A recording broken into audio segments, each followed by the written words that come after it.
On this episode, I'm getting rid of this annoying exhaust leak. Can you just video?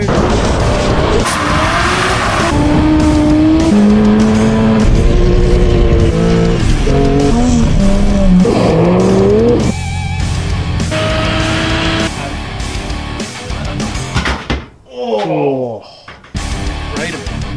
Freedom. Looks to me like it's just these two nuts holding it on.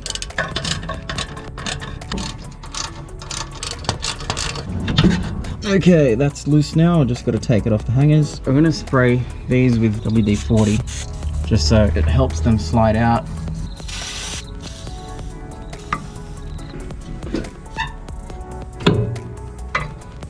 What a rubbish exhaust. Look at these crappy welds.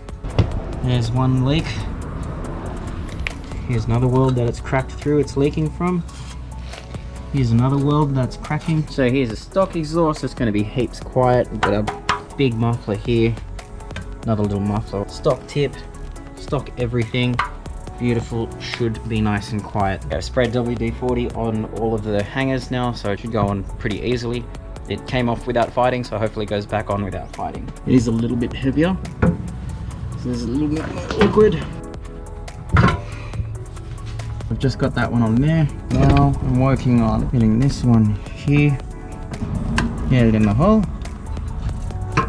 That's clipped in. One more should go in fairly easily. Ah, there we go. Okay, that's good. Now that's 3 hangers on. All we have to do is bolt these 2 up now. It's already got the gasket there attached and ready to go.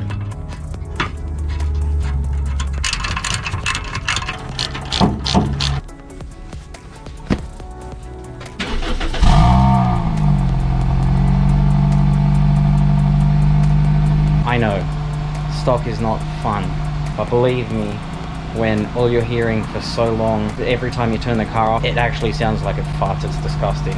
And every gear change, it's got the revving issue from the IACV where it just goes, oh, boh, boh, boh. I start the car at 5 every morning, and I don't like pissing off my neighbors, so that tin can sounds not for me. If anyone wants it, it's here, it's yours. Otherwise, if you don't take it, it's going to scrap. So anyway, on that note, if you want fun, you could always go for a big turbo on a Supra. This car is definitely fun.